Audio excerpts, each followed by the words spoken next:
You could take it away, Clay. All right, I'll do that. Thank you, Jane. Well, Mhm. hello, everybody. As you can tell from the title on your screen, today we're talking about what's true. It's true for you, but not for me. And the 2 out of 3 adults and 4 out of 5 teenagers say that there's no such thing as objective moral truth. To me, that's just astounding. And we've known this. I mean, this has been going on now for decades. And I'll explain more about that in a minute. What's Another thing that's sad is almost half of those who self-identify as being evangelicals, evangelical Christians, say there's no such thing as objective truth. Somebody posted that on Facebook, that statistic. And I wrote on Facebook, well, that tells us that almost half of those who self-identify as evangelicals are not Christians. Because, and you say, well, what heresy does a relativist or someone who doesn't believe in objective truth, what heresy do they are they in violation of? And the answer to that is every one of them, because they don't believe any of it's objectively true. None of it is. So the Trinity is not objectively true. The deity of Christ, the bodily resurrection, salvation by grace through faith, none of them are objectively true. They're just what our community believes. It's the way our community talks. Well, believe me, Christianity is a lot more than just the way our community talks. When I used to teach many years ago, taught a little bit at a school called Hope International University. It's in Fullerton, not that far from Biola. And one of the professors of theology there was a postmodern, believed that you couldn't know what truth was. And I said to him, I said, you know, when they were burning people, when they were slow roasting Christians in the Roman Colosseum, how many people would have put up with that if you'd gone and whispered into their ears, you know, this isn't objectively true. It's only true for us. I don't think anybody would have continued to allow themselves to be tortured to death if it was only true for the way our society talks. So anyway, I'm going to go through a brief history. And if anybody wants to blurt out a question, as far as I'm concerned, I don't know, Jane may not want that, but if you want to, you're welcome to blurt out a question at any time. A brief history of truth. All of you I know have heard that we're in what's called the pre-modern time or pre-modernity, or excuse me, we're all in postmodern times or postmodernity. And just to bring everybody up to speed on how that works, pre-modernity was basically, we consider that until around 1600. Were pre-modern times. And during the pre-modern times, truth came from God. Now, it's a mischaracterization, though, to say that they didn't believe that you could get truth from other places. That's just ridiculous. They believed that in pre-modern times that you could get truth from science. They knew in pre-modern times that water ran downhill. They didn't need God to tell them that, and so on. And that's a mischaracterization. But in pre-modernity, what they do is they say truth primarily came from God. Well, then you had a fellow like Rene Descartes come along.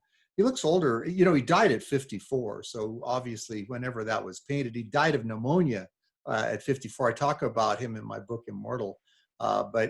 Anyway, Descartes was the one that said, I think, therefore I am. And you really began to see the science beginning to develop rapidly in the 16 and 1700s. And what happened is during then they called this the modern era. What happened is everybody said truth comes from man. It doesn't come from God. It comes from man. And that was the modern era. For this, truth is discovered by reason and logic. Humans are rational. They're not primarily spiritual. Humans can and should conquer the earth. We're smart enough, put our brains together. We should be able to conquer everything, anything. Supernatural beliefs in the modern era were regarded as, well, superstitions. And humankind will save itself. That was kind of we're going to be able to get our best and our brightest working on a particular topic, and we're going to be able to save ourselves. And everything was modern. And so when I'm a kid, because actually, and I'll explain this in a minute, the postmodern era actually really began in earnest when I was a child. But before that, when I was a child, everything was modern. I remember again and again, it was new modern Tide, as in the clothes washing detergent.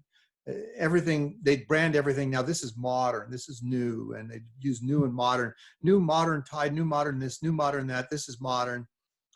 But in the modern era, like I say, everybody thought, well, humankind is smart. Look at what we've been able to accomplish. The truth comes from man. The trouble is that there was World War I. Now, World War I was still a part of the modern era.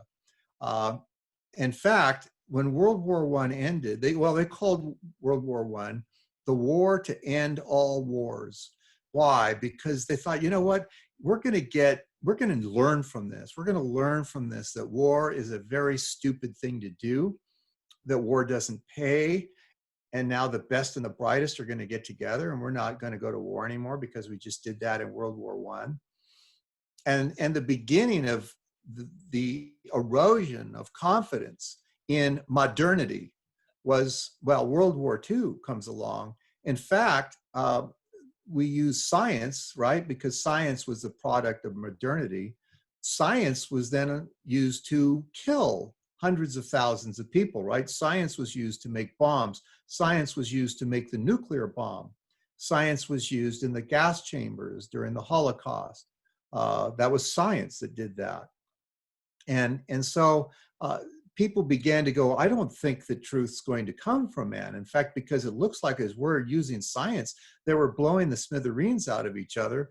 The Kennedy assassination in 1963 was a massive blow to everybody, because it was like, no, no, no, we're heading towards utopia, right? Modern, everything's modern, science, we're getting the best and the brightest together. For crying out loud, we put a man on the moon, we can do this. And then Vietnam came along, and Korea, the Vietnamese and Korean wars came along. And people are like, wait a minute, this isn't working. And then you see down there at the bottom, WMDs, weapons of mass destruction. Well, now that's one of the major things that's talked about, is nuclear, chemical, and biological weapons that could kill tens of thousands or even hundreds of thousands of people. Well, this is what science brought, is what gave us, you know, nuclear, biological, and chemical weapons. And so science isn't fixing our problems. In fact, people began to look at science and say, science is going to kill us. And so what happened is as humans began to say, we're not going to get truth from God. That's passé, that's old fashioned. And we're not going to get truth from man getting the best and brightest together.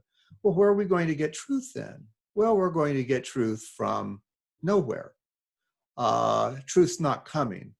And that's really the central belief of the postmodern era. There is no objective or absolute truth. It's not coming. There's no objective truth. Truth is what everybody wants it to be. And so this really, by the way, in the late 60s and early 70s, which was the, you know, sex, drugs and rock and roll era. And that's when I came of age during that time. I graduated from college in 1977. And, you know, I mean, people were just giving up on the idea that there would be truth. And everybody then said, your perception is your reality. And you'd hear that all the time. I remember hearing that when I was working in a major insurance company. They'd say, well, your perception is your reality. And I actually wrote an email to a lot of people. And I said, no, your perception is not reality. Do not allow people to confuse it. Reality is what it is. You may perceive it rightly or wrongly, but reality is reality. And during this time, the hippie movement, and there's some hippies for you down there. Timothy Leary was a Harvard professor, and his answer was, let's start using drugs. And so then came the phrase, turn on, tune in, and drop out. Let's just start using drugs, and especially LSD. We'll just expand our consciousnesses, and that's all there is to it. And one of the things that the hippies said, those fine looking people there, I remember many like that, if it feels good, do it, because why not? That phrase that's under that, I was walking in a store one day in about 1976, and this young woman had a purse that said, I've given up searching for the truth, and now I'm just looking for a good fantasy. And that really does mark a lot of the postmodern era. The postmodern era, the era that we live in, they don't consider objective truth to be the case for the most part. Now, in all fairness, they think that they're scientific truths, but those are small t truths. That you should brush your teeth and dental floss is a small t truth. And most people will agree with that. Yeah, well, there are those kinds of truths. But the really big truths that are going to make a huge difference in our lives, those are not coming. And now tolerance is the only absolute good. There's nothing more important than tolerance. But the word tolerance has been changed. It used to be that if you were tolerant of somebody, your next door neighbor could have completely different beliefs than you did, and you tolerated them. Whatever, you want to believe something totally differently than I do. You want to worship in a way, worship a God that's different than the one I worship. Whatever the case, that's okay. I'm going to tolerate you. But now that tolerance has changed. In fact, the United Nations declarations of the principles on tolerance puts it this way: tolerance involves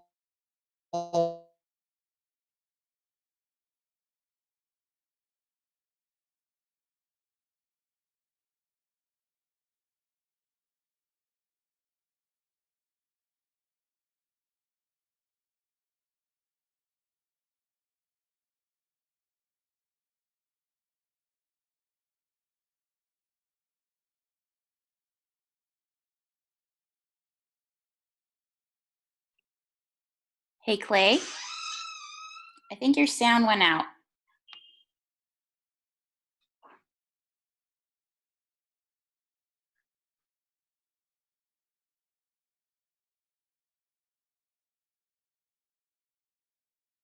I think you might have to go in and out of the room, maybe. I don't know. Hasn't happened before.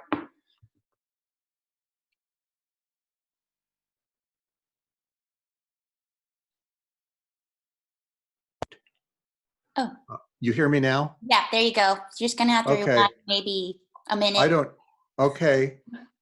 Sorry about that. I don't have any idea what happened there, of course, but there it is. Let me move this over a little bit.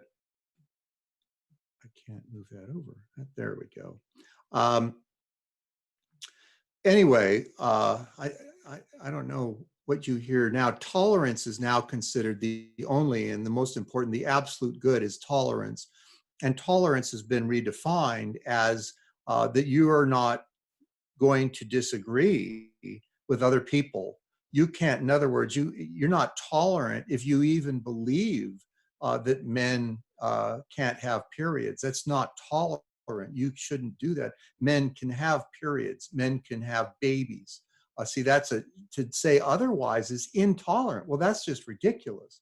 That's absolutely positively stupid. Now, I don't think this is what you heard here. The United Nations Declaration of Principles on Tolerance put it this way: tolerance involves the rejection of dogmatism and absolutism. Wow. In other words, what tolerance rejects is anyone who thinks that they know that there's objective, or that they believe that there's objective moral truth. Anybody that holds that view, anyone, is intolerant. You can't hold that there's objective truth and be considered tolerant. And I think it's funny that leave it to the UN to come up with a dogmatic and absolutist rejection of dogma and absolutism. You see what's happened there. I mean, I'm not going to tolerate you unless you agree with me. Well, that's just absurd. And so, like I say, I mean, if you don't believe that a man can have a period, if you don't believe that, that's intolerant. You have to believe that men can have periods. In fact, for that matter, that not just women have uteruses. That's not true. And to believe that is to not agree with that. To not agree that men can have periods is considered now to be intolerant. And so now I'm going to go through. I need to move this. Sorry about this. I'm getting a little bit. Oh, there we go. I'm going to go through the first principles here. The first, one of the things is you'll hear people say that logic is Western. And if you're going to do a map, that would be the colors in blue. Obviously, the countries in blue would be considered Western. That logic itself is Western. And you'll hear this a lot when you start. I've argued with people and said, oh, you're using logic, and logic is Western. Well, my response to them, by the way, is to say, so you're saying that logic is not Eastern? They go, no, no, logic isn't Eastern, logic is Western. And so if you keep pushing this and you say, so you're saying that logic is one thing, but not another, is that what you're saying? And pretty soon they begin to realize that they're refuting themselves. You cannot get away. This is called the law of non-contradiction. The contradictory statements cannot be true. You can't have a hot, cold, day, night, inside, outside at the same time and in the same way. And so because of that, you know, this is logic, folks. That 2 + 2 = 4 is logic. And to say, you know, I mean, 2 + 2 can't equal 5 and it can't equal blue. That doesn't work. But the trouble is you'll run into people, many of them all throughout the United States, many of them in your university campuses, that will say, well, I don't believe that logic is true because it's a Western concept. You can't, like I say, you can't get away from that. You can't get away from the fact that these are called first principles. A is the law of identity. You know, that blue is blue and ice cream is ice cream. Ice cream is an automobile and blue isn't tangerine. You know, I mean, that's the law of identity. Blue is blue. And that's the first law, is A = A. The second law is not A equals, well, it's actually, I hadn't thought of doing this and I'm kind of regretting it right now, but tilde for the not, parentheses, A equals not A, unparenthesis, inside the parentheses. You can't have that.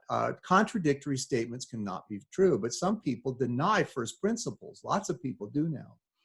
A fellow named Avicenna said to John Duns Scotus, he said, those who deny the first principle should be beaten or exposed to fire until they concede that to burn and not to burn, or to be beaten and not to be beaten, are not identical. I think that's funny, and I think it's, I mean, I'm almost there. We should just start beating these people until they agree, okay, being beaten is not identical to not being beaten, or being exposed to fire is not identical to not being exposed by fire. But this is where our society has gone. Postmodernists like to point out that all humans realize that sometimes they've been wrong about dearly held beliefs. I've heard postmoderns point that out. And they're right, of course. But, you know, it's funny because they employ this as evidence that we can never trust, that we can know anything for certain. But the trouble is, unless you can know that there's objective truth, how do you know you've ever been wrong? How do you know that you've ever been objectively wrong? You can't know you've been objectively wrong. The fact that I realize that sometimes I've been mistaken, the very fact that I realize it is evidence that there is objective truth. If there were no objective truth, then I could never realize I was mistaken because I could never have been mistaken. I'm going to just go through a couple of these a few of these really fast. A fellow named James Bacon Sullivan said, to deny the necessity and validity of the principle of contradiction would be to deprive words of their fixed meaning and render speech useless. True. If everything that I'm saying could be interpreted any way you want, what's the point? Reality of essences must be abandoned. There would be becoming without anything that becomes. There would be no distinction between things. All would be one. Ship, wall, man would all be the same thing. It would mean the destruction of truth. For truth and falsity would be the same thing. And so, in other words, denying the law of non-contradiction says that, you know, I mean, you can be, well, I'm going to be blunt here, which is the way I roll anyway, but you can be a woman and have a penis. I mean, naturally, and even have, one thing about Caitlyn Jenner, who does, by the way, still have one of those. Caitlyn Jenner is a man, and what I mean is Caitlyn Jenner's chromosomes are XY. But see, what you have to do now is say no. And by the way, for those of you that don't know who that is on the left, that's Bruce Jenner, previous to Caitlyn Jenner. Bruce Jenner, back in the day, I saw him do it, and on the Olympics, he won, got the gold medal in the decathlon, which is 10 different events. He won. He was considered the best athlete in the world. Well, all of a sudden, he decides that he wants to become Caitlyn. And boy, people are terribly offended if you say, well, Caitlin is still really a man. His chromosomes are certainly male. It's certainly his chromosomes are XY. And by the way, he did decide to keep his original plumbing, even if he did give himself breasts. But see, this is everything that I'm saying to you would be considered incredibly intolerant.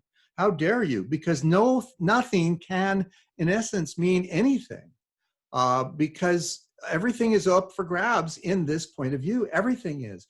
You can never have anything objectively true. So like I say, men can have periods. Well, that's ridiculous, of course, but anyway, this is where everything's gone. I love this from Alvin Plantinga. He said, if you've done something wrong, it's not too late. If we don't, let me back up. If we don't know what truth is, if truth is whatever you want it to be, and we all construct truth by the way that we talk about it, Alvin Plantinga said, if you've done something wrong, it's not too late, lie about it. Thus bringing it about that your peers will let you get away with saying that you didn't do it. And then it will be both true that you didn't do it, and as an added bonus that you didn't even lie about it. I hope that makes sense to you, because if there isn't objective truth, well, then just say, I didn't do that. And who's to say that you did do it if you say you didn't do it? That's your narrative, and that can be your truth. But see, then if there is no objective truth, the fact that you lied about what you did or not, nobody can even accuse you of lying, because there's no objective truth to accuse you for the basis of accusing you of lying. This is the folly of this whole thing. Now, I brought up a picture of Xena here, Xena Warrior Princess, because I don't remember the woman's name, but I know that in her cubicle where I used to work, her cubicle, here she was an adult woman, but her cubicle was full of Xena figurines and Xena posters and stuff like that. And so there you see Xena. Well, anyway, so this gal, and I'm just going to call her Xena, not because I'm trying to be disrespectful, but because I don't have any idea what her name was. So I just refer to her as Xena now. Well, Xena came up to me one day and we started talking, and she says, oh, wow. So at the time I was working on my doctorate, and she says, oh, wow, well, I'm really interested in this kind of thing. She says, I'd love to talk to you. I said, okay, well, why don't we meet in the cafeteria at lunch, and I'm going to go through some logical foundations with you. And Xena was all happy about that. And so I said, okay, first off, I said, Xena, I said, we exist. I said, because if we don't exist, there's no point in us even talking, right? I mean, after all, if we don't grant that we exist, what's the point of our even talking? Xena was good with that. She's like, yeah, that makes sense. We can't actually move on in our conversation if we're not even sure we exist in the first place. And I said, okay, and now next, Xena, our minds work. And I said, because if they don't work, if we can't, it's not that we come to perfect conclusions because we don't, but our minds generally work. We're able to understand some principles. It's not like, we can understand that in the United States anyway, that you drive on the right side of the street. You don't drive on the left side and so on. I mean, we understand that, if a train is coming, that we should wait, not cross the tracks until after the train has come by. Our minds work. And she agreed, our minds work.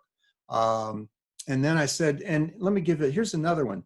There is no God over the universe. It's causing our most careful investigations to seem true when they're false and false when they're true. I said, because if that's the case, if there is a God in the universe that's out to deceive us, how could we know that?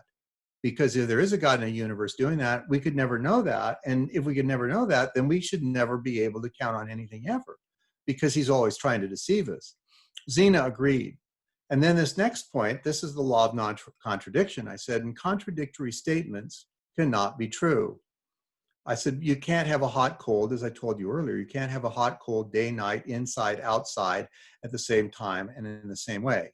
And Xena agreed with that. She says, that's right. You can't have contradictory statements be true.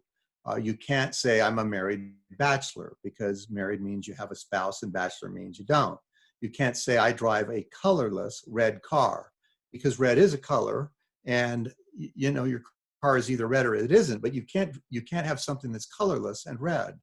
I can't say, well, here's a square circle. I don't have a square circle. I've never seen one. The reason is because square has parallel lines and pointy things, and a circle doesn't. And so Xena agreed. She says, contradictory statements cannot be true. And then I said, okay. I said, now that I've said that, contradictory religious statements cannot be true either. And I'm not kidding you. You cannot imagine the change that came over her countenance, over her whole being. No, no, that's not right. That's not true. No, that can't be true. I said, well, I don't understand. We went through all these principles one by one together. She says, no, no, that's not right. No, that's not true. Contradictory religious statements can all be true. I said, well, you agreed that contradictory statements can't be true, right? Yeah, yeah, but no, but then she wanted to take that back. And say, no, contradictory statements can be true, because it doesn't really make sense to say contradictory statements can't be true unless they're religious statements, in which case they can. So then Zena needed to backpedal and say, no, contradictory statements can be true. Well, what do you do with somebody like this? And by the way, these are properly basic beliefs. In other words, we understand it's a properly basic belief for you and I to believe that we exist. That's a properly basic belief. It's a properly basic belief to think that our minds work. It's a properly basic belief to think that a God isn't trying to deceive us in the universe. If there was, then we wouldn't be able to do anything about it. And we don't need to have these things proved to us, because there's some beliefs that are just simply what they call properly basic beliefs. And if somebody replies, and you'll run into this, no, you must have evidence for everything you believe. Well, that's self-refuting. Why? Because what evidence do you have that can you marshal that tells us that everything that we believe must have evidence? They don't have anything. Their cupboard is empty on that. You see what I'm saying? So there are properly basic beliefs. Thus, the old question everything. Somebody scrolled beneath it. Why? Indeed, why question everything? Why should you question everything? So now I'm going to go through something. I've gotten this from other people, but I'm the one that came up with the Truth Serum. Yes, there's 2 M's in my Truth Serum, and I'm going to go through those quickly. And yes, we'll have plenty of time to take your questions. Relativism, here's a simple statement of what relativism is. Relativism is the belief that you have your truth and I have my truth, and your truth is no better than my truth, and there is no truth with a capital T. That's what relativism is. There's no right or wrong. And in the cartoon there, you see, Moses or God character, whatever the case, saying there's no right or wrong. And there you've got Hitler and Stalin and, Khomeini and others going, oh, good, that's what we were waiting to hear. And so here's the Truth Serum. The Truth Serum is, first of all, this is an acronym, obviously, but the first part of the serum is that relativism, that there is no objective truth, is self-refuting. And I already ran through these with you. There are no English sentences longer than 5 words. Well, that's self-refuting. Why? Because I just said an English sentence that was longer than 5 words. That refuted itself, and here's the big term we use about that. It's self-referentially incoherent. To say, in other words, when it refers to itself, it doesn't make any sense. Like I say, there are no English sentences longer than 5 words. I have a square circle. No, you don't. Here's another one. You'll hear people say, well, you can only trust science. That's actually self-refuting too. Why is that self-refuting? That's self-refuting because the statement, you can only trust science, doesn't come from science. Open any science textbook up in the world and look and see if you can find where it says in that scientific textbook, you can only trust science. That's a philosophical statement. That's based on the philosophy of scientism, that you should only be able to trust science. And so you see the words there, co-ed, come on. Here I am, a freshman in college. This is probably 1974. I'm a freshman in college, and I hear this guy say to this girl behind me, I'm in governments, we're starting a government class. And he says to her, you can have sex with anyone you want. Well, here I'm a freshman, right? And that really got my attention. And so I had to turn around and start watching where this conversation was going to go. As you can imagine, I'm just a freshman. Go, whoa, what? And he says, no, really, you can have sex with anyone you want. And the blonde's going, what? And he says, no, it's true. Nobody can make up your rules for you. Nobody can make up your morality. You have to choose your own morality. And so you can have sex with anyone you want. Well, I turned around to this guy and this girl. They were not a couple. And I said to him, I know exactly what you mean. And he was not happy that I was intervening, that I was disrupting his hitting on this young woman, this co-ed. Uh, and I said, isn't this what you mean? You have your truth and I have my truth, and your truth is no better than my truth, and my truth is no better than your truth, and there is no truth with a capital T. And he says, yes, that's right. I said, is that true? He says, yes, that's true. I said, are you absolutely sure? And he said, yes, I am. I said, so there is absolute truth then.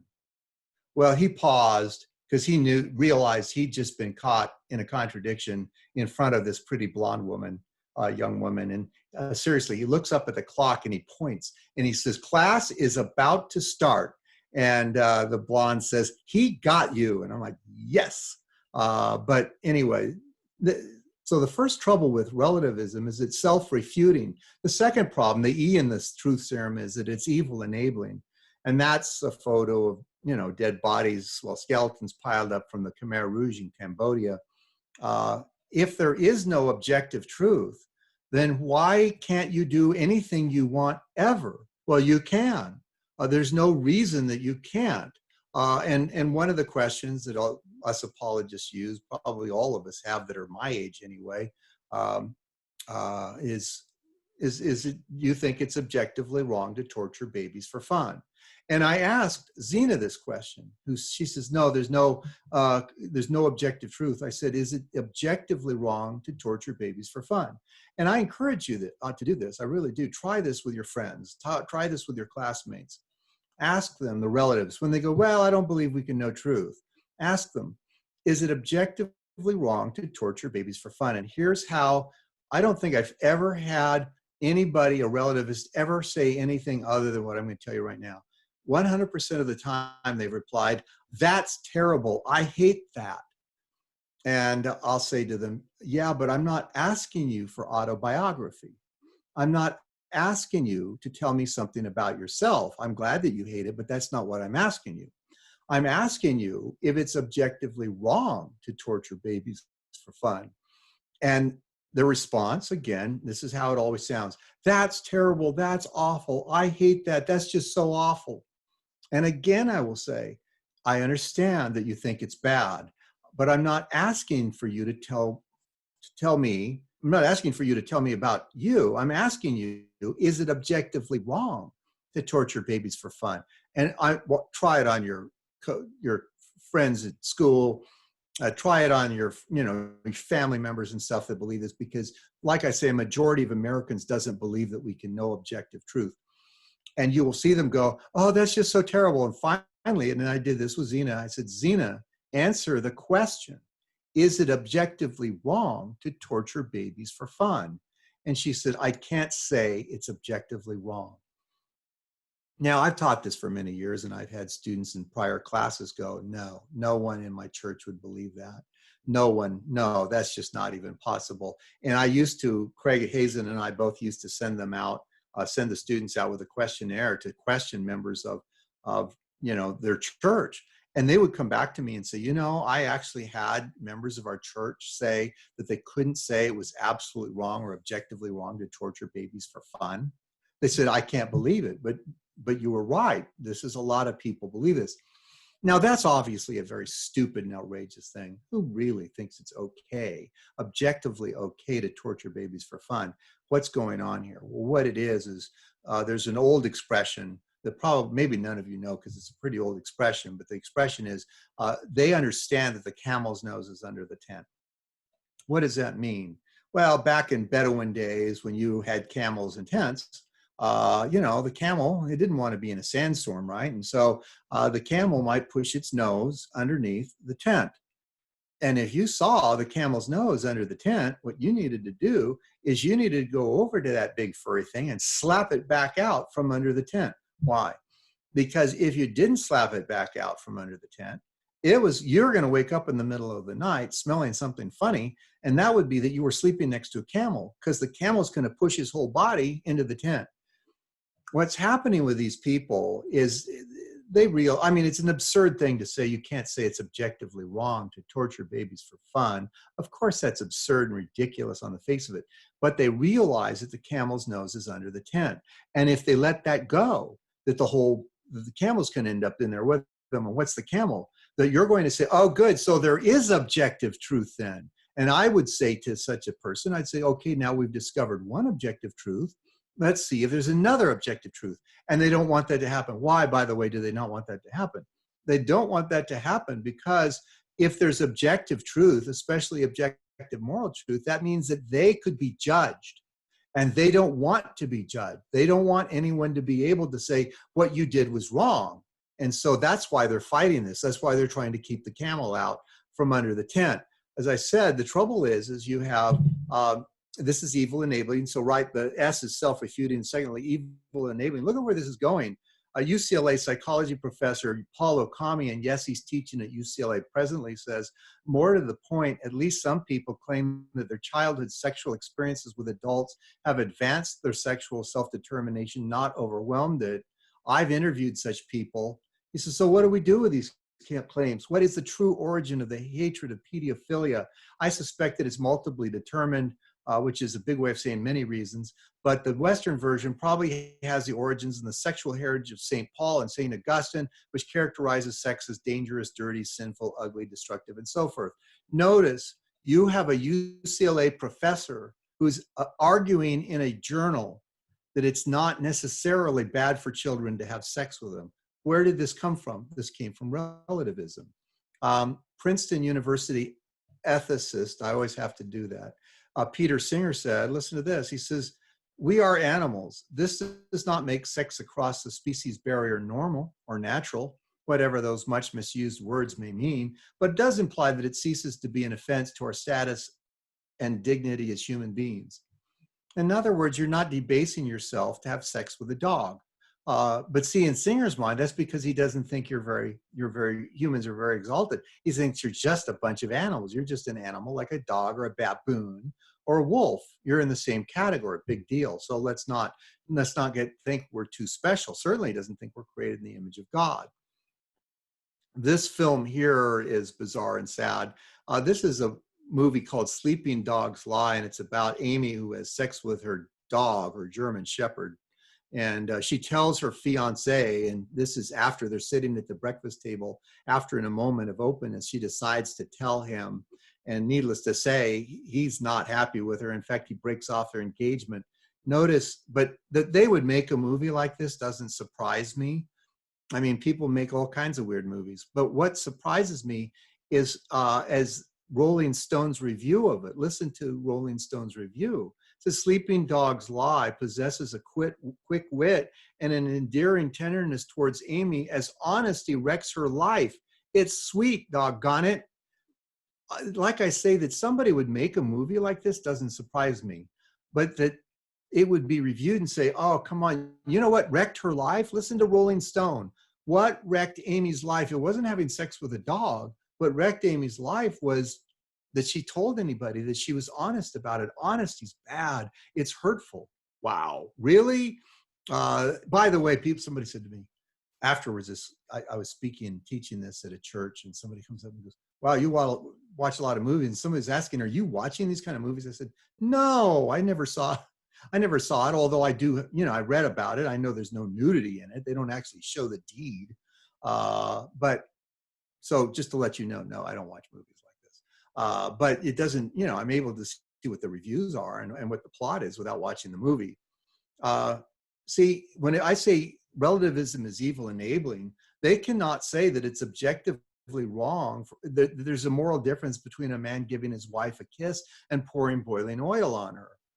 So anyway, relativism is self-refuting, it's evil enabling. The next thing it is, and this is where we get the R, it's racist befriending. Those are Turks, as in from Turkey, and they slaughtered a bunch of Armenians in 1915. That's the Armenian genocide. You see, if relativism is true, if we can't know that there's objective moral truth, then it's racist. I'm sorry, I went too fast. It's racist befriending. Why? Because you can't say it's objectively wrong to do these things. I think I've got a slide out of order here, but that's okay. Let me see here. Yeah, here I go. Was it, and I asked Zena, was it absolutely wrong or objectively wrong for the Nazis to murder the Jews? And again, I'm not kidding you. Try this on your fellow college students, university students. Zena says, oh, I hate that. That's terrible. Yes, I know, Zena, but I'm not asking you if you think it's terrible. I'm asking you if it's objectively wrong. Zena finally say, I can't say it's objectively wrong for the Nazis to murder the Jews. Well, that's ridiculous, of course. I then asked Zena if American slavery was wrong. Oh, that's terrible, that's awful. But she couldn't say that it was wrong. I was actually teaching a class in Englewood, and probably 2/3 of the students were African American. One attractive young Black woman said that she disagreed. She says, no, truth is whatever you think it should be. And I said to her, I said, so you don't think that slavery was objectively wrong? And no kidding, this woman in front of a class mostly made up of African Americans said, I can't say basically that slavery I could see is objectively wrong. Well, see where this goes? But most Americans believe this. What a mess we're in. The next trouble with relativism is that it's utterly hypocritical, and this is the U. So we've gone, relativism is self-refuting, it's evil. And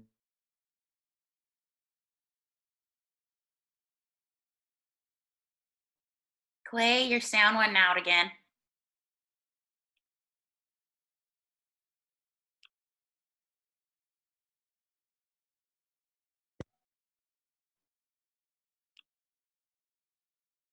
You're still muted. unmute. There we go. There you Can you go. hear me now? Yep. There we go. Wow, sorry about this. I don't know why this is happening. But anyway, you know what do you remember somebody is the last thing that I said? The girl in the class couldn't say that it was absolutely wrong. Oh, that's right. This attractive young Black woman going, I can't say it's objectively wrong. That slavery is objectively wrong. My, what? You see, though, this is again, the camel's nose is under the tent, because she realized, just like all the other relativists realized, that she can't outwardly condemn something as being objectively wrong, because that means there's objective truth. And if there's objective truth, then that means that she could be judged too. By the way, I'm glad to report by the end of the class she gave that up. So anyway, it's utterly hypocritical. And by the way, the relativist claim to fame is what? We're tolerant. We're not like you judgmental, self-righteous, narrow-minded bigots. Think about it. That is very hypocritical, because that's not a very nice thing to say, and is very judgmental. Anyway, so, you know, if somebody says to you, you don't have any right to judge, ask them, are you saying it's wrong to say what I said? And this will actually, you'll watch people be thrown by this, relativists. They'll go, well, yeah, you shouldn't judge people. So you're saying it's wrong to say what I said? Well, aren't you judging me then? Because you're saying I'm wrong. You're telling me that I'm wrong to say other people are wrong, but you're telling me that I'm wrong. And it's utterly hypocritical. By the way, if somebody ever says to you, you can make anything, say anything you want, you can interpret anything any way you want, my reply to that every single time is, yeah, thank you for that, and I would like mine with a la mode. And of course, they have no idea what I'm talking about, because they just said, well, you can make anything, say anything you want. And I said, what do you mean? I said, well, you asked me if I wanted to have boysenberry pie, and I told you that I'd like it with ice cream, that I'd like mine a la mode with ice cream. And she says, and you know, they'll reply, I didn't say that. Wait a minute, what do you mean you didn't say that? You said that you can make anything, say anything you want, that you can interpret anything any way you want. Well, I interpreted that to mean that you were going to give me some boysenberry pie, and that you were going to give it with ice cream. See, this is of course totally ridiculous. So anyway, so it's racist. So relativism is self-refuting, evil enabling, utterly hypocritical, self-refuting, evil enabling, utterly hypocritical, utterly hypocritical, mind closing, and that's where we are right now. think I would be able to just look at my slide and know that, but it's anyway. The trouble with relativism is, as opposed to having an open mind, relativists have a closed mind. And what I mean by that is, if there is no truth, if there is no objective truth, you don't need to go out and look for it. Class dismissed, right? If the teacher stood up in front of the class on the first day of class and said, there is no objective class, someone in the class should stand up immediately and then say, class dismissed. Why should we have class if there's no objective truth? Alan Bloom, who wrote The Closing of the American Mind, he says, there's one thing that a professor can be absolutely certain of. Almost every student entering the university believes or says he believes truth is relative. If this belief is put to the test, one can count on the student's reaction. They will be uncomprehending that anyone should regard the proposition as not self-evident, astonishes them as though they were calling into question 2 + 2 = 4. The danger they've been taught to fear from absolutism is not error, but intolerance. Relativism is necessary to openness, and this is the virtue, the only virtue, which all primary education for more than 50 years has dedicated itself to inculcating. The study of history and the culture teaches us that all the world was mad in the past. Men always thought they were right, and that led to wars, persecution, slavery, xenophobia, racism, and chauvinism. The point is not to correct the mistakes and really be right. Rather, it is to not think that you're right at all. That's exactly what's going on on the university campuses. Is the only thing that's absolutely wrong for sure is to think that you know the truth. And anyway, so I said it's SERUMM, 2 M's. So it's mind closing, and here's the last M. It's morally stagnating. You can't have moral improvement if truth is relative to your situation. And it's kind of fun to ask people the kind of questions that I've been sharing with you today. Is I'll say to people, so is Germany morally better off for no longer exterminating the Jews? The relativist, as obvious and simple a question as this is, the relativist cannot say yes to this. They cannot say that that Germany is objectively better. They can't do that because that would mean there's objective moral truth and the camel's coming into the tent. If you said is a man morally better off now that he's stopped being a drunkard, now that he's no longer an alcoholic? They can't say yes. Is a man morally better off if he's given up alcohol and no longer beats his wife? They can't say yes, because why? The camel's coming right into the room, and there they go, and they're going to have to say, well, I guess there is objective moral truth now. Are we better off ending slavery as Americans? They can't say yes to that. Is America better for giving women the right to vote? They can't say yes to that. In other words, relativism is morally stagnating. And so relativism is self-refuting, evil enabling, racist befriending, utterly hypocritical, mind closing, and morally stagnating. Other than that, I don't have anything bad to say about it. Of course, this is all absurd. I mean, this is just completely and utterly ridiculous.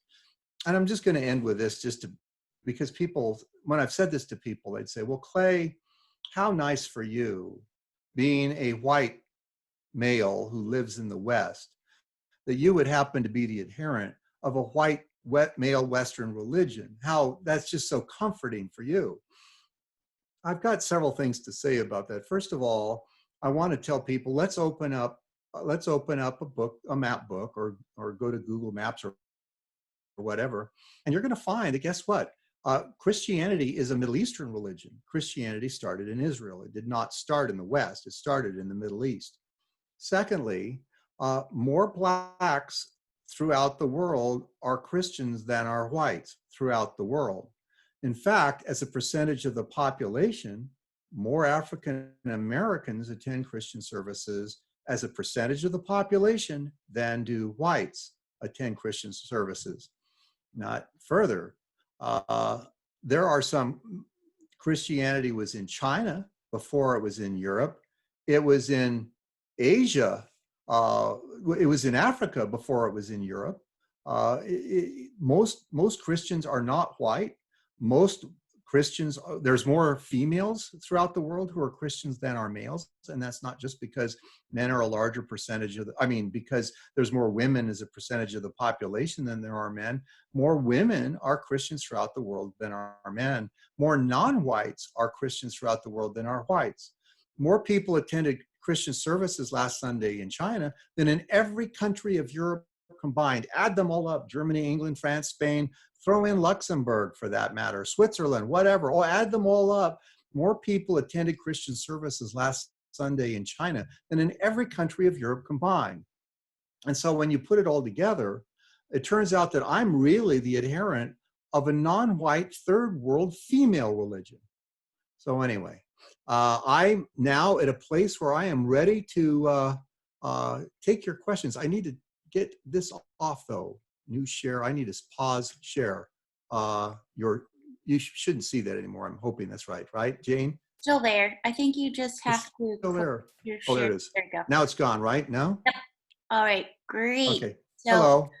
we could take questions in the chat box, or you could unmute your mic and ask a question. But I already have a question here in the chat box. It's from Sarah. She said, "Where can I find those statistics if I want to write about it at some point?" The statistics on how many people are Christians, for instance, in our population are evangelical. Is that what you're talking about, Sarah? Yeah, that last point that you're talking about. Well, some of them, I wrote an article for the Christian Research Journal entitled Evangelizing the Cultural Christian. Some of them are there. The statistic, I don't offhand, I just saw it for the first time, as a matter of fact, yesterday, that about half of evangelicals don't believe that you can know objective truth. I'm sorry, but you'll just have to Google around until you find that. Who knows, maybe I could find it on my Facebook page and share it with you, because somebody put it on my Facebook page. But it's not hard to get the Pew Foundation and other polling organizations. Barna regularly comes up with these kinds of things. I wouldn't be surprised if Barna was the one that came up with that. Great. So if anybody has a question, you could unmute your mic and ask. Oh, somebody found the link. It's there now. Somebody put a Pew Research link there. Oh, there you go. Can I go ahead? Yep, go ahead, Alberto. Hey, Clay. My name's Alberto. Hello, Alberto. I think I've heard pretty much most of those common arguments against relativism before. And while I definitely would not consider myself a relativist, I think that they work. Those are arguments that seem to work upon a person's natural instinct, or perhaps social aversion to saying things that that would be embarrassing for them, or just things that they don't want to say, personal feelings they have. But it's I would wonder, like, why you approach it that way instead of going for like a logical basis for it. Basically what I'm asking is, if you ask somebody these things and they said you came across that one person who's just going to be like, no, yeah, there's nothing wrong with that. Well, what would you say next? What would be the continuation of that? Much of what I said is based on the law of non-contradiction. A cannot be non-A at the same time. Oh, no. I mean, so like the things that you ask people about morality, like, for example. I'm just trying. This is, okay. What I'm doing there, and this is something that those of us that do this kind of thing like to do a lot, is we're employing what's called reductio ad absurdum.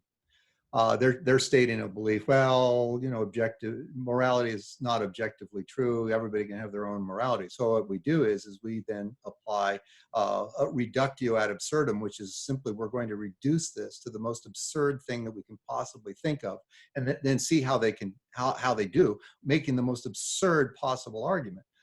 Greg Koukl varied the torture babies for fun thing. A lot of you know who Greg Koukl is, and he changed it to, is it objectively wrong to kick babies down the street for fun? But what's going on there is I'm trying to use reductio ad absurdum to reduce it. I understand that, but I mean, for the sake of argument, what if you asked me that and I said, no, there's nothing wrong with that? Like, where would the argument go from there? Well, the first thing I'd say, well, welcome to relativism. And one of the things when I've had people argue that way, I said, let me do a simple experiment with you then. I'd say, for instance, do you have a credit card? And people go, yeah, sure. And I'll say, well, can you, here, get your wallet out. And they get out their wallet and I take their wallet and I put it in my back pocket and I say, I'm going to keep this now. Do you have a problem with that? Well, of course, it's absurd. In other words, this only works as I don't want you to be able to judge me. Of course, nobody's going to let me walk No, up I with their understand. wallet. I understand that, but you know, if it was a, you know, I think in that situation, it's also an imposition of personal consequence. Like that implies that, well, these rules exist to protect, for selfish reasons and to protect us. Is that So you're want, saying you know, there are objective rules? Hmm? Are you saying No, I'm saying that are? what I hear from that argument about taking the wallet is that, Well, sure, yeah, people don't want to have their wallets stolen. In other words, right, all of a but sudden, it's they say, but all of a sudden they'll say, no, this has to stop right now. I'm not going to let this go on. But right, but like I say, they could also just use force against you to get it back and not have to make any argument whatsoever. Argumentum ad baculum is what that's called, the argument from force. Sure, they could do that, but what if I beat the crap out of them? Then what do they do? What's their appeal? Because I'm 200 pounds and I'm not a weakling. And so what if I beat the crap out of them? What are they going to do then? Well, then it sounds. Well, then they're going to sounds, have you to know, appeal to like somebody else. Is going to have to come and enforce a right. moral system upon the situation. I understand that. I understand that absolutely. But I think that kind of. Well, let me ask you a question now, kind of Alberto. Do you believe okay, that? sure, go for it. Yeah. Do you believe that that contradictory statements can be true? Well, no. Okay, good. Okay, I just wanted to make sure we were on the same place there. So I'm majoring in mathematics. Oh, good. So it would be math wouldn't work. That, yeah. Math wouldn't go very far if 2 + 2 could be 3 or blue or purple sky. Right. Yeah, no, I mean you're not going to get anywhere. But I mean all of this is just simply based on I mean people can do that. But now you're saying though how maybe this is what you're saying. Tell me if I'm wrong. I definitely don't want to put words in your mouth. Well, how then do I ground morality? How do I ground morality? Is that to the person who is objecting? Yes. Yeah. If okay. It wasn't, what I would do is that's a very fine question, and this is not unusual for the conversation to go in this way. Is how to I see why you're saying all this, but give me some grounds for morality, and this is where I would say begin to give arguments for the existence of God. Like the Kalam, everything that begins to exist has a cause. The universe began to exist, therefore the universe has a cause. Because I'm going to grant you this, Alberto, if there is no God, if you want to have sex with a German Shepherd, by all means do it. Because if there is no God, there is no standard for objective moral truth. There's none. I think that there are a couple of philosophers who have tried to derive, most notably Immanuel Kant, who have tried to derive. Yes, I remember reading Kant. From, I remember reading Kant's The Prolegomena to Any Future Metaphysic in philosophy, and his moral, act as if, what was it? It's been a lot. Well, let's say that was 1970. Act only upon the maxims which you. Yes, there you go. Good luck with that. I mean, but the thing is, though, still, what if I say, but I don't want to? I don't care, Manny. I don't care that you say that. You should. Yeah, but Clay, here, look, I figured this all out. Here's why you should do it. I don't care, Manny. But I'll tell you why you can care is because there is a God and he's coming back to judge the world. And if you don't get your life in proper relationship with him, he's going to send you to hell forever, which you could say if you want, it's argumentum ad baculum, but it's a good one. I mean, and so, well, yes, I would always... That's my other concern is that it is kind of an argument ad baculum where it is deriving moral truth from force. Beyond our own.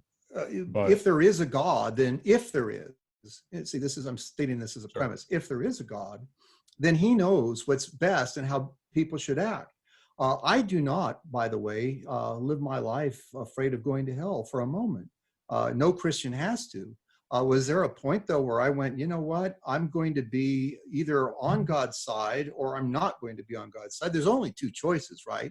And you can, you can say, well, but that's not fair. And I've had people make that argument to me many I go, it's not fair that if I'm God's enemy and I'm not, I'm not going to do what he wants, and I'm going to, I'm going to screw anybody I want. You don't mind my being very blunt here. Well, I think that I forget. I mean, C.S.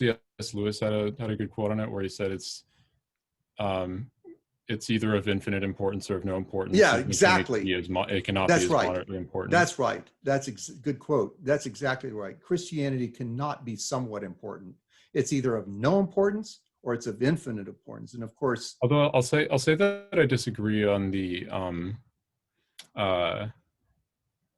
one of the premises, which is that if something is not true, but first I don't even know what he specifically means by that, then it is of no importance, because there's well, I think he's exaggerating, just saying it's not of very much importance. I mean, you could sit there and go, it's of historical importance still. We could sit there and understand, why do all these people believe this false thing? I don't think he would try to go, no, you can't, it's not even remotely important at all. But, it could be important from a standpoint of anthropology or history or sociology. Okay, but I mean, let's say that somebody personally is not a Christian, but their brother was an addict who was about to overdose and kill himself, and then he found Christianity and saved his life. And someone would say, well, I don't think this is true, but I can't say it's unimportant because it's the reason my brother is still with me. Well, on this particular thing, Alberto, I feel like where this is not very important. I mean, this particular. No, I would like to. Okay, yeah, it's of some importance. Even so, okay, I'm fine with that. I don't think Lewis was trying to say it. I don't think in his heart of hearts he really meant that you could never find even the slight.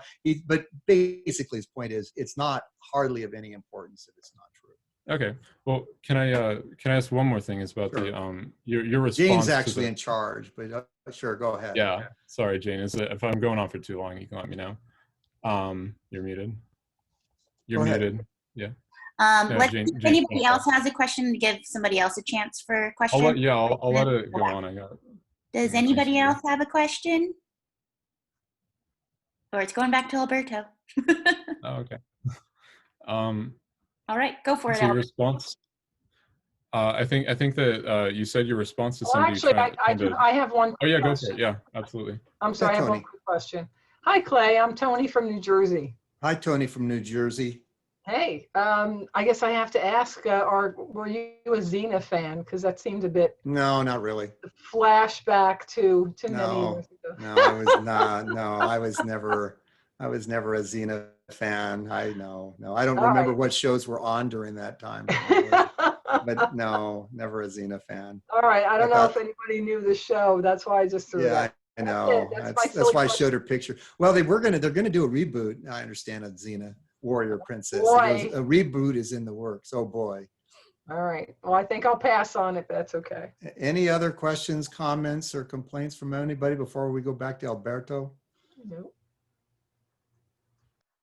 Okay, go ahead, Alberto. Oh yeah. So your response to somebody trying to derive ethics from pure reason, such as a Kantian, would be simply to say that I don't care, but it's a response that could very well be used against you for what you're trying to derive morality from. But you're going to, my answer to their not caring would be there is a God, and you're going to enter into judgment, and you're going to go and you're going to suffer forever if you decide that you're going to go your own way. And so it's funny, when I majored in philosophy at the university, and one of weird, because when I took ethics, this professor's entire approach was to answer the question, why should I be moral? And every system, including Kant, she said, but why should I do it? You're telling me what you think is a good moral system, but you're not telling me why I should do it. And so on my final exam, she just had one question, and it was, why be moral? And I set out, let's suppose there's evidence for there being a God, and this God has sent his son Jesus to die on the cross for our sins, and he was raised from the dead. And I said, because if you're not moral, then God is going to judge you, and you're going to suffer eternally for it. It was interesting because she was a hard teacher, but she gave me an A. She says, because I did answer her question. I did give her a transcendent reason to be moral. Now she would object, as I'm sure you would. Well, yeah, but that's, you know, kind of argumentative ad vectum, whatever. I don't think, frankly, now I'm speaking as someone who's been a Christian now for 51 years and who's been dealing with philosophy and these things for my whole life. And I'm going to say something that's not going to sound very philosophical to you. But the creator of the universe, I see the creator of the universe is going to come back. He is going to judge the world. And you have a choice on whether you're going to get on board with him or not. You say, well, I don't like it or not. It doesn't, you can explain that at the judgment because he's coming back. And I think, by the way, we Christians need to be more forceful in this regard. Instead of going, well, yeah, no, let me give you another one. No, the Lord's coming back and he's going to judge the world and you need to get right or suffer the consequences. Well, I can see that it wouldn't make a lot of sense to treat it as if it's moderately important. Like, you know, if that is what you believe, I would, you know, it does logically follow that. Well, if it's true, if it's not true, then, you know, I mean, honestly, if Christianity wasn't true, I would buy the biggest big screen TV I could find, and because I only have a smaller flat screen. I'd get a big 65 or 70 inch, whatever it is, and I'd drink my brains out. I'd do what Paul says, let us eat and drink, for tomorrow we shall die, if the dead are not raised to life. Because I'm going to tell you, by the way, and this is related to my, I'm going to do a pitch here, my book, Immortal, How the Fear of Death Drives Us and What We Can Do About It. You know, one of the things that I've learned is that every person on earth is terrified of death. They will deny it. Most people will say, no, I'm not.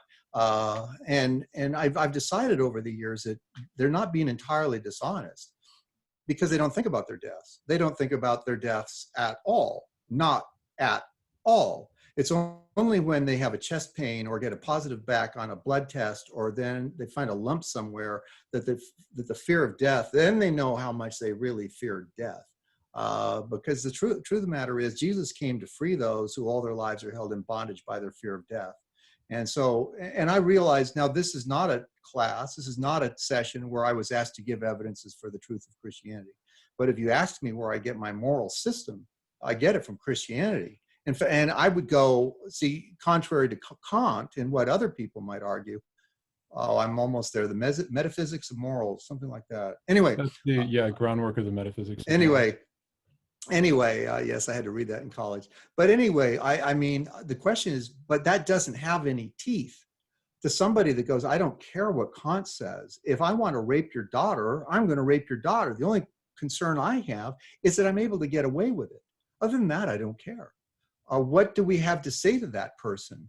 Alexander Solzhenitsyn, who wrote the Gulag Archipelago and himself spent 8 years in the Soviet Gulag, he says, you know, he says, the reason this was able to happen in the Soviet Union, that they killed 100 million of our people, is because they didn't believe there was a God. And without a God, everything is permissible. And I think that's true. And if there is no God, then like I say, marry your German Shepherd. And because why not? Who cares? So anyway. Do you not wonder about the fact that there are people who don't believe in God and don't really do anything like that? Don't really do anything like what? Oh, that don't hurt anybody or German yeah, shepherds. You know, or yeah, that you know, as a matter of fact, my book, Immortal, How the Fear of Death Drives Us and What We Can Do About It, is all about that. Why people do the things that they do. And the answer is people have immortality projects, symbolic immortality projects, where they're trying to, in some way, transcend their deaths. And one of the ways you can transcend your death is by being a very good person. So that people go, he was such a good person. And you can kind of transcend your death that way. One more thing. The Las Vegas shooter and all the school shooters, they tried to transcend their death by doing something evil. The Las Vegas shooter, his brother said about him, he always wanted to be the best at everything. So you'd think he'd want to have the highest casualty count. People will jump on grenades to do something truly heroic. If you Google it, jump on a grenade, this one Marine said, who hasn't fantasized about jumping on a grenade or doing something like that that's truly heroic so that you can go down in fame? See, but all I can say is this wasn't, of course, the topic of this class. You can always read my book, Immortal, but I go through one thing after another on how people are trying to deal with death. And a lot of people, thankfully, are trying to deal with their death fears by doing good things so that they will be remembered as being loving fathers or loving mothers. The trouble with that is that doesn't last very long because, frankly, in fact, I see Jen here, and I know that Jane, I don't know whether you were in a class when I've asked this, Jane, but I know Jen was, and pretty sure anyway. But I've asked classes, I've said, how many of you know the first name of your great-great-grandparents? Nobody does. And then I followed that up with, I think 2 people have, I should be very careful there, 2 people have ever. And I say, how many of you care? No one has ever said they care, ever. Nobody cares that they don't know the first names of their great-grandfather. The only way you can live forever is by coming to Jesus. And I realize, Alberto, and I respect it, you're not there yet. That's fine. I'm not, one of the things I've learned about being a Christian for a long time, I never want to push anybody into anything. I don't want you to be pushed. I want you to sit there and look at the evidence. Be resentful And yeah, that's not, you need to think this through. There are people that there are some Christians are like, no, you need to do it right now. I want, you need, hopefully you'll get there before you die. But, I want people to be coming to these conclusions. I see a hand up, Chris. Hi, Clay. I have a question. Do you think that you ever use Pascal's wager? Do you think it's still effective? I don't like Pascal's wager. Thanks for asking. I'll tell you why. In fact, I just wrote about it somewhere recently. But anyway, the trouble with Pascal's wager is I think it doesn't interpret how tough Christianity can be. For instance, in the United States, as it is right now, Pascal's wager might have some use. But for instance, in the Middle East, where if you become a Christian, your daughter is abducted and gang raped and forced to sign a confession to Islam, and then you are constantly in fear of your life, that's not, Christianity is too expensive to take it as a wager. So for me, Chris, it's not, Paul said in 1 Corinthians 15, if Jesus wasn't raised from the dead, then we are of all men most to be pitied. But he betrayed his religion, he betrayed his family, he betrayed his friends. Pascal's wager didn't work in Paul's day. Pascal's wager doesn't work in much of the world. And I'm afraid that a lot of times it underestimates the seriousness of what it means to be a sincere Christian. So, I'm not saying there's nothing there, but anyway, in short, I'm not a fan of Pascal's wager. Got it. Anybody else? I think I do have to jump off, but thank you for coming in. It's good to talk to you, Alberto, and I expect your honest questioning. So good. Thank you, Clay. Thank you, Jane. Thank you, Alberto. Back to what you were talking about before, it does seem that, well, I guess, I don't know who I was talking with.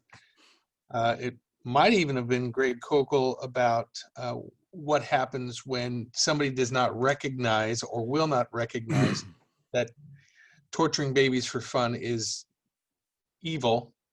I think the answer was, then I can't help you. You're broken somehow.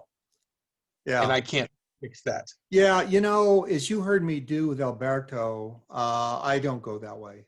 I think that where I go is, there is a God. He actually has a son that he sent to the world to die for our sins, who was raised from the dead. There's enough evidence for those who want to believe to commit their lives to it. And you who thinks it's okay to torture babies for fun, you're going to be judged, and you're going to have to explain that on the judgment day. So I think we Christians, we Christian apologists are too often resorting to, just simple argument without appealing immediately to the transcendent, which if Christianity is not true, then what's the point? But if it is true, heaven and hell are at stake here, for crying out loud. And I think we need to stop mamby-pambying a lot of, non-believers on this. And it's really, of course, when somebody says, well, I'm not, I can't say it's objectively wrong to torture babies for fun. The first thing I'd say is listen to yourself. And then the second thing I'd say is the judgment comes and you're going to go to hell forever. So anyway, yeah, that cuts to the chase, if you know what I mean. Mm-hmm.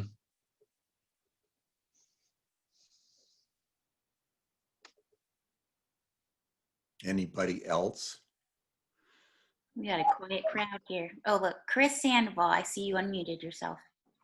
I am. Chris Unmuted. is there. Hey, Chris. Hey, Clay. So here's an interesting one, and I probably have some take on this myself, but would like your input. It kind of is a surprising one to me because it's just something that's come up that I haven't heard, I haven't been challenged on before, and that is that the Anselmian conception of God as the the maximal virtues in every department God is an incoherent concept because you run into certain insurmountable impasses by combining little sets of two of them. Like if you're omnibenevolent and omnipresent, how can there be evil anywhere that you are, or things like that? Yeah. Yeah, I'll tell you, I actually have quite a bit of thought on this, and I'll tell you what it is. Dump Anselm into the trash can and light a fire and have a dumpster fire. I realize some people are going to think that's crazy. A lot of this philosophizing about this perfect being, maximally great being, I think is a waste of time. Stop it. Stop it. Stop it. Stop it. I don't do, so we're going to use our brains, our powerful, powerful brains. And we're going to come up with what we think a maximally great being will be like. And then we're going to say, so God must be this way. Because our great beings have decided this is what it means for him to be maximally great. Forget it. I get my information on who God is from the Bible because he's revealed himself to us. And I don't waste my time with that. For instance, one of the things, I'll give you an example.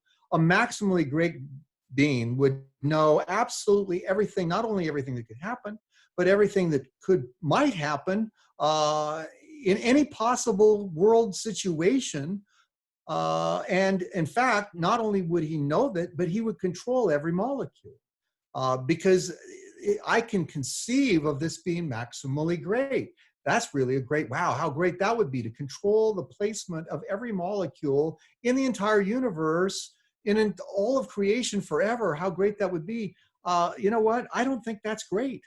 In fact, Dallas Willard helped me on this, Chris, is I'm walking along with Dallas Willard, and Dallas is, of course, and Dallas says to me, does God really monitor all the snot and all the sheep on 1,000 hills?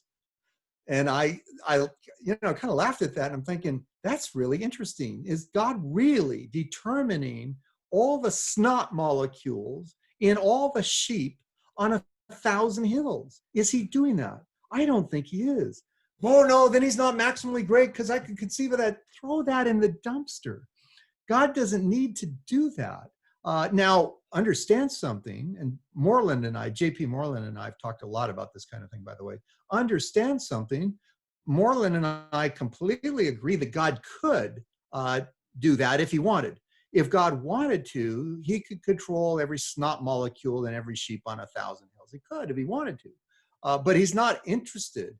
I'll give you another example. When it comes, God would know every possible thing. Well, that would mean that God would know every torture. And he would know every possible torture. And he would know every sexual humiliation and degradation. And not only that, he would know the pleasure. He would have to have some sense of the pleasure that every creature that would ever perpetrate any of these possible sexual tortures and humiliations could ever do to a person, that he would have to know all this. What if he doesn't want his mind to go there? Oh, then he wouldn't be maximally great. Put that stuff in a dumpster and set it on fire is what I say. And I'm sorry, by the way, I realize I'm being rather, brash and cavalier about it. I don't mean to do that. As some of my students know, I kind of roll that way. But anyway, I think we need to give up maximally great being talk entirely. I think this is way too influenced by Greek philosophy. I think we need to go, I know who God is by the way he reveals himself in the Bible and also through creation. Romans 1, we also know who God is through creation. But anything that even, he's omnibenevolent, he's he's omnipotent and omniscient, he reveals to us how he is, and we go from there. Now, if somebody finds a contradiction in how he reveals himself. Okay, now we've got something to talk about. But these constructs, I reject them.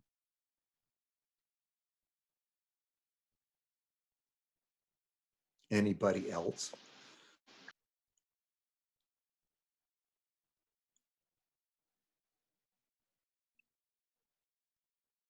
Hello. I've got one more for you. Maybe you can Sure, just Chris. shed some. Again, it's another big topic that I've probably read a bunch on, but it's one of those topics where I always feel like I've never quite stumbled on the perfect resource, and that is arguments against naturalism per se. Well, and usually, go ahead. I was going to say, usually the arguments tend to be like, well, you have to give up this and you have to give up that if you're a naturalist, which I think is kind of a weak approach. See, like, oh, well, you're not. I don't bother explaining to naturalists, and tell me if I'm getting off what you're actually asking, but I don't bother explaining to naturalists how their view might be hurtful, because I don't think that matters to them. And I don't think it should matter to them. What I mean is when a doctor, and this happened to me, says you have bone cancer, the fact that I hate how it turns out doesn't mean that it's false. And telling a naturalist, you see where your view leads. It leads to torturing babies for fun. You can't say anything's right or wrong.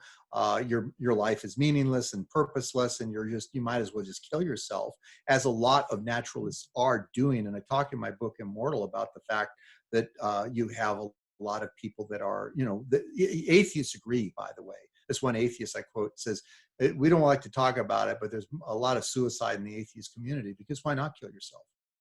You're just a bunch of molecules in motion. But I don't bother with that, because even though that I think it's 100% true, I don't think it's very compelling. Where I do go is, if somebody doesn't think there's reason for there to be a God, I start off with a kalam and maybe design, and then I go right away to the resurrection of Jesus Christ from the dead. I think that, if once they grant that it's at least possible that there is a supernatural being that created the universe, which I don't think is that hard to accomplish. I mean, even Anthony Flew, the most famous atheist of the 20th century, says that design convinced him that he had to give up atheism. But I don't bother with, here's the natural, where I go is, Jesus was raised from the dead. We have evidence for this. You need to repent. And if you don't repent, you're going to go to hell forever. That's where I go. By the way, I have Joe Gora, and I know, Chris, I'm sure you know who Joe Gora is. Joe Gora and I wrote an article together for the Christian Research Journal entitled "The Folly of Answering Distracting Atheist Questions." It's one of my favorite articles that I've ever done, Joe and I did it together. I think that we are allowing atheists to go, let's see, the universe popped into existence out of nothing, uncaused. Life popped into existence out of just a bunch of goo. In fact, Frederick Hoyle, whom Dawkins even said was a great physicist, atheist, Edmund Hoyle, said that he's the one that brought up the odds of first life coming together are the same odds of a tornado sweeping through a junkyard and assembling a 747. That was said by an atheist. So these atheists go, okay, so the universe popped into existence out of nothing, uncaused. Life then arose by pure chance, even though Fred Hoyle said to be like a tornado assembling a 747 in a junkyard. And then all the complexity we see is pure chance. I think that we should not Joe came up with this line, makes me mad, but you can't tell that it was actually Joe's line. He said, because we don't say my line is this, and Joe, we didn't do that in the article, but really it was Joe's line. He says it dignifies folly.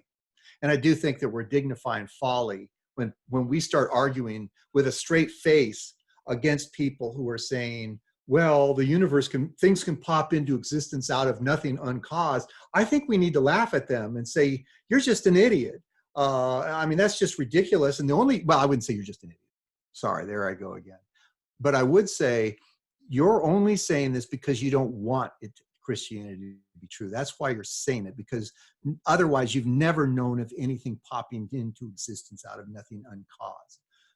And anyway, so I really encourage people, look at my article, The Folly of Answering Distracting Atheist Questions, that I did with Joe.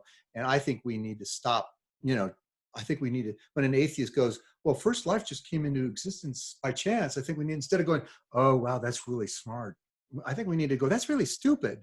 But anyway, that's just me. Anybody else? And what was that published in? Christian Research Journal. Oh, okay. Like I say, if you Google the folly of answering distracting atheist arguments, because I think we need to stop. Paul warns us in 1 Corinthians not to rob the cross of Christ of its power. And I think we need to, obviously I do apologetics. It's my life. I still do it today. I believe in it. I believe in Ratio Christi, obviously, duh. But that being said, I think we need to go to the gospel, and I think we need to go to the evidence of the resurrection of Jesus Christ from the dead. As Kevin Lewis says, he says, we don't want to just get people to become theists. We want them to become Christians, and I think that's true. And so I think we need to stop. I think we need to go to the resurrection, and we need to do that a lot more quickly.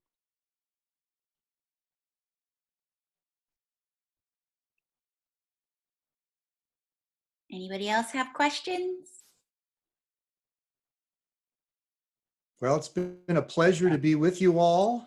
One more thing. I was muted. Sorry. Oh, it's okay. Real quick. Do you ever deal with the abortion issue and Sure. becoming an abolitionist? Yeah, I do. I think here's how I never use the word abortion. When I'm writing and on Facebook, if you're a Facebook friend, you may have seen me do this, but I talk about, that we are electing people who are for the suctioning, scraping, and scalding to death of over 800,000 babies a year. I like to keep using the suctioning, scraping, and scalding to death of over 800,000 babies a year. And so, yeah. Anyway, I think that we need to do everything that we can to stop it. And as some of you know, I've spent a lot of my life studying genocide. And the people that I hear arguing for, look, I'm going to be frank here. Trump is a mess. He just absolutely is a mess. But when it comes to suctioning, scraping, and scalding to death 800,000 people a year, babies a year, I can put up with him being a mess. And they go, yeah, but Biden's like this moral fellow. And I go, he's for the suctioning, scraping, and scalding to death of 800,000 babies a year for any reason. I don't care how mild-mannered he might act. So anyway, there's something you probably weren't arguing for, and you're welcome to delete that, Jane. So abortion would trump all other secondary issues? Yeah, in short, yes. I think that, look, two men are standing on a street corner in 1928. One of them says, I am for Adolf Hitler. And the other says, yeah, I can see that, but you know what? He wants to kill all the Jews in the world. And if the first guy, German, comes back and said, well, I can't be a one-issue voter. There are some issues like killing Jews or slavery. Take the slavery issue. Suppose, in fact, Francis Beckwith, who is an apologist, he's been putting it. So suppose that it was about abolition of slavery, and the roles were reversed. And that Trump was against or was for the abolition of slavery, not reverse, excuse me. He was for the abolition of slavery, and Biden was against it. What would you say to that? Say, well, I can't be a one-issue voter. I don't see how. I realize there's other issues. I realize that. I get it. But I hold the Germans responsible for not standing up to Hitler, and I'll bet everyone else does too. They should have spoken up, and they should have stopped that maniac from killing 6 million Jews. Well, guess what? We have suction, scraped, or scalded to death 65 million babies, 10 times the Holocaust. And we're going to sit there and go, yeah, but the other guy's nicer. What the heck? So anyway, now I guess you know where I'm coming from. I just, what the heck? I mean, really, and I think these same arguments, I could see them being made on the street corners in Munich. I can see them being made on the street corners in downtown Charleston, South Carolina, about slavery, and going, yeah, but you know, I mean, this, we need, anyway, so yeah, there, more than you may have wanted, but there it is. That's not more than I may have wanted. That's just Okay. exactly what I wanted to hear. Well, I just don't, Chris, I just, for crying out loud, we're suctioning babies apart. They feel pain. That's established. And just watch this. We're basically torturing babies for fun. Now, that's not exactly the same thing. We're not torturing them for, our suctioning them apart isn't causing us fun. Being suctioned apart isn't making us happy and giving us fun. But we're having them suctioned apart so that we can have fun. So it's not exactly the same thing, but it's close. So this woman's going, I don't want to, you know, have my right to have, you know, meaningless sexual encounters hindered. And here's the big thing for the women's movement. The women's movement sees this as, we can't be equal to men if we can't have sex like a man.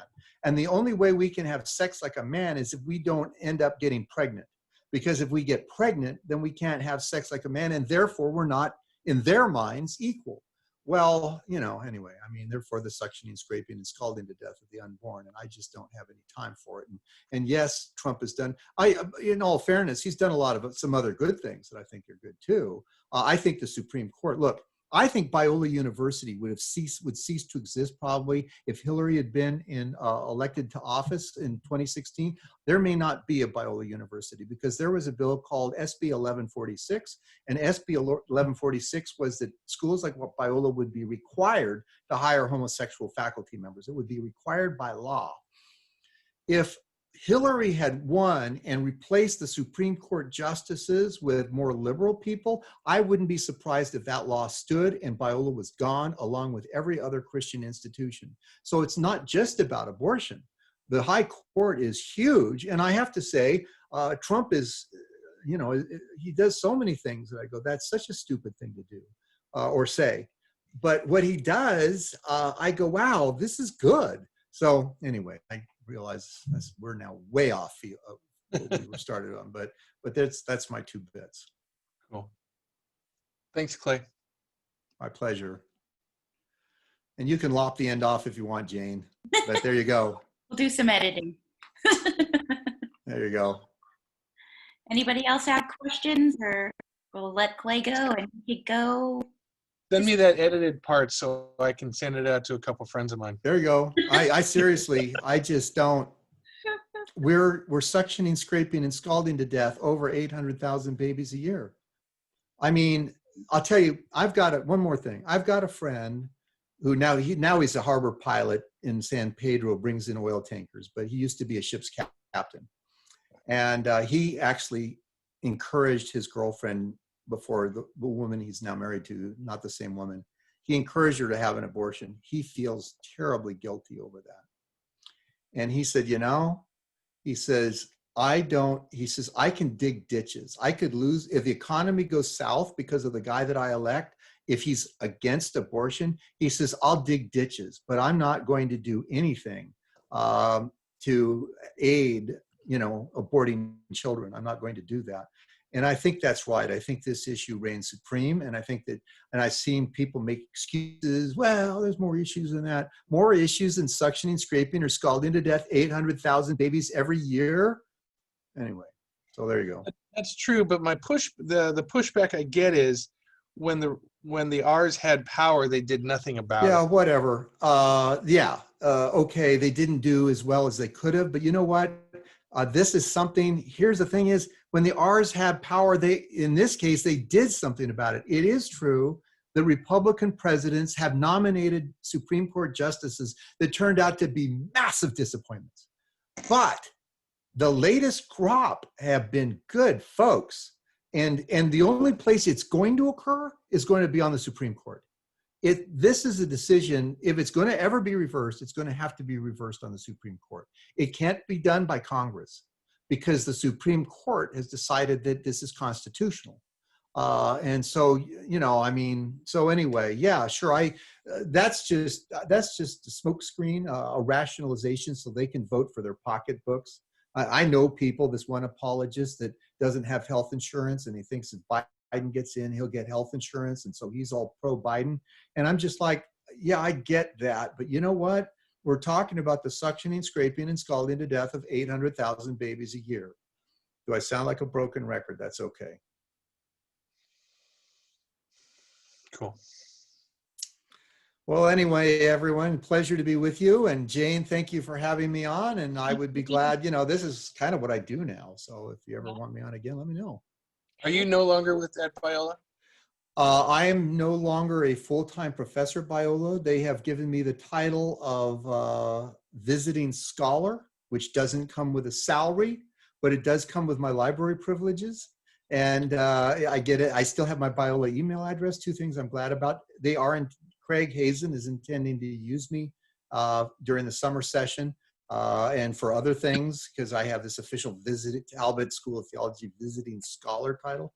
But no, and if you want to find out why I left and what's happened since, go to my blog entitled Why I'm Leaving Talbot School of Theology. And then, oops, I know I pulled out my plug. You're good. Can you hear me? Yes. Okay. Yeah, I accidentally pulled my micro. Anyway, here, actually, I didn't pull the microphone. I pulled out the headset. That's different. Anyway, yeah, that's what I'm doing now. Great.